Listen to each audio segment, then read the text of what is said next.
It's working. Okay, so here we are. I only seem to get out of bed when Marianne Williamson runs for president.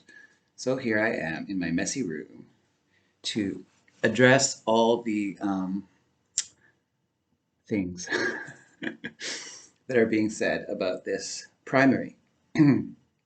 So I don't know how many people saw, well, I do know actually because I can see the views, like about 10 people, my video from last election cycle when I basically made a attempt to manifest an alliance between Marianne Williamson and Kyle Kulinski. And it's called Kyle Kulinski and versus the Storm of Wu, which I was very proud of. And so naturally, when I saw that Kyle Kulinski had asked Marianne Williamson to run for president, I thought, I better put out a video. Now, I'm a Canadian, I live in Thailand, and I have no dog in this fight. But there's a couple of things that I wanted to say about Marianne Williamson, which I don't know if people necessarily know. For instance, the people this cycle, the issue seems to be Ukraine, whereas last cycle, the two progressive issues that people were kind of obsessing over, that were their deal breaker issues, were Medicare for all, and it had to be Medicare for all, not universal healthcare.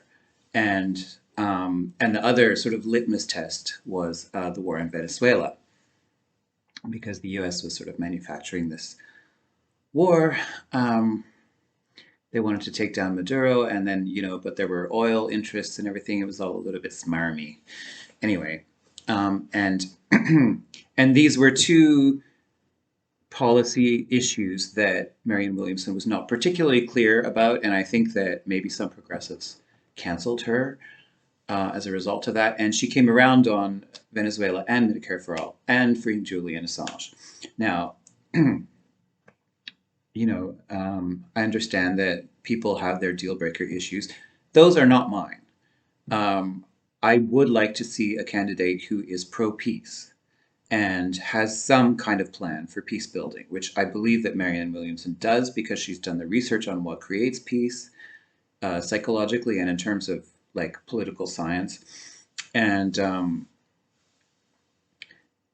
also she's not like some kind of elite cocktail lady. Like this is a lady who went to Saigon during the Vietnam War because her father wanted to debunk for his children the propaganda that was being propagated in schools about the Vietnam War.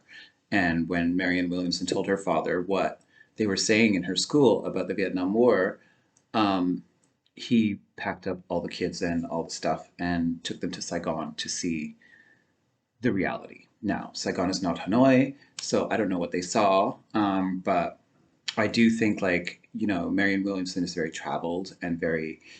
I mean, this is also like a lady who not only started Project Angel Food, but also arranged for AIDS patients to get massage at a time this is in the 80s, at a time when, you know, it was not really known how the AIDS virus, the HIV, was communicated to others. So a lot of people were afraid to touch AIDS patients.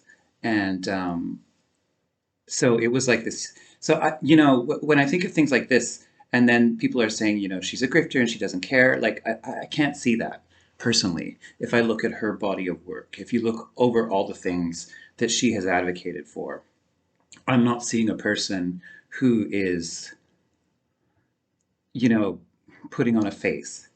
And so that's what I wanted to say about it. I understand that there's a lot of cynicism and a lot of skepticism, sliding a little bit into cynicism about candidates. It does kind of seem like you send people to Washington and then, anointed AOC or anointed Rashida Tlaib or anointed Pramila Jayapal, and then they go through some kind of conversion therapy and they turn into more Washington robots towing the same line. And that's very, very frustrating to see, and I understand that. and I don't, it's not like I think that, Marianne Williamson is some kind of messiah who is um, immune, but so far so good. I mean, what else can I say? Like she lost the last election and then spent the past 2 years advocating for down ballot progressives on her podcast because she got a huge following after running for president. She didn't use that to sell books. She used it to continue kind of the fight for progressives. So I think that that speaks to a certain level of commitment and integrity. Um, and the thing about Ukraine, like I tend to align more with the sort of Tulsi Gabbard. I realize she's been canceled now also, but I was a fan in the last cycle. Um, that I'm a little bit more hardline than Marianne Williamson. Like I would tend to, when in doubt, hands off the other countries. Um, but I also understand that Marianne Williamson is a humanist and cancer. So it's she doesn't like the hands-off approach to everything because it sounds like not caring. Like we just care about America. We're just taking care of Americans, and that's how that resonates in her mind. So that's why she doesn't want to quickly say, no intervention and absolutely no kind of